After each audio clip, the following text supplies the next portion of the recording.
Hello and welcome to State of the Union. I'm Stefan Grobe in Brussels. We had a big birthday party in town this week. NATO marked its 75th anniversary. Congratulations. There will be a real celebration in Washington in the summer, but the event was deemed so important that top officials came to Brussels for the occasion and for a small party. And there was one special guest who traveled all the way from the archives of the United States government to NATO headquarters, the original North Atlantic Treaty, a historic document that solidified 75 years of collective defense across Europe and North America. The anniversary came as the alliance discussed plans to provide more predictable, longer-term military support to Ukraine. So we need to shift the dynamics of our support. We must ensure reliable and predictable security assistance to Ukraine for the long haul, so that we rely less on voluntary contributions and more on NATO commitments, less on short-term offers and more on multi-year pledges.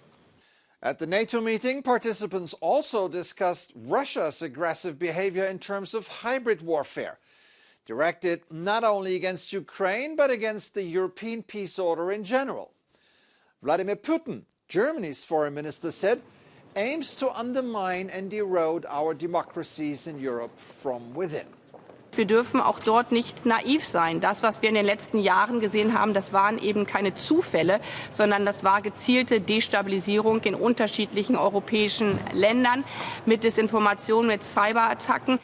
The reason why she went after Putin is a brewing scandal known in early reports as Rusiagate. Politicians from several EU countries stand accused of being bribed by Moscow to parrot the Kremlin's talking points. The idea is to sway EU public opinion ahead of the European elections in June. A right-wing lawmaker from Germany has allegedly accepted €25,000 to do just this. If this isn't textbook corruption, then I don't know what is. Joining me now is a man who knows a thing or two about corruption, Nicholas Ayosa, Director of Transparency International EU. Welcome to the program. Thank you very much for having me. So if you look at the last term of the European Parliament, especially with the Qatargate scandal, has corruption in the EU become a bigger problem than it was before? I don't think it has become bigger. I think it's become more brazen. The fact that we have sitting MEPs, ex-MEPs, and EU staff members walking around with suitcases of cash as if they can operate without fear of consequences is a real problem. And I think that has become a problem because the institutions haven't taken the necessary reforms on their ethical and anti-corruption frameworks.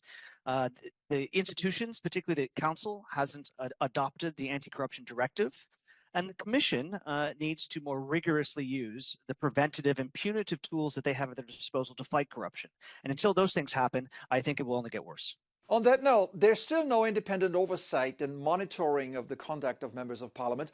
Why hasn't the institution been more serious about reform? Because I'm afraid that there's been a culture of impunity that has been allowed to fester for decades that has prevented the necessary reforms in the wake of the scandal. There remains no, as you say, independent oversight on their ethical behavior. And when there are violations of the rules, there's no sanctions that are put into place, and they're not strong enough to serve as a deterrent. And that culture will unfortunately remain until some of those reforms are put in place. There are obviously huge differences when it comes to corruption in the member states. How did that play out over the last 5 years? Has this become a real threat to democracy? Yes, corruption and the erosion of rule of law is always a threat to democracy. And unfortunately, over, I would say, the last 10 years, we have seen a steady decline in certain member states when it comes to rule of law and the ability to fight corruption. I think one of the main problems, despite some recent improvements in the toolbox of the Commission being able to tackle this, is that they have been too apprehensive and too skittish about using those tools to address situations in the member states. Now, I do want to end on a positive note. How confident are you that the political class in Europe has learned its lesson? I'm not sure I'm going to be able to give you that positive note. Unfortunately, I'm not as confident, and particularly in the last year, than I would want to be at this stage. I just simply don't think that the Parliament, at least, understood the gravity of the scandal, and their response to it was ultimately weak and meager. And when it came to the vote, very weak and meager adjustments to the rules were ultimately agreed. They didn't tackle the structural problems when it comes to independent oversight or sanctions.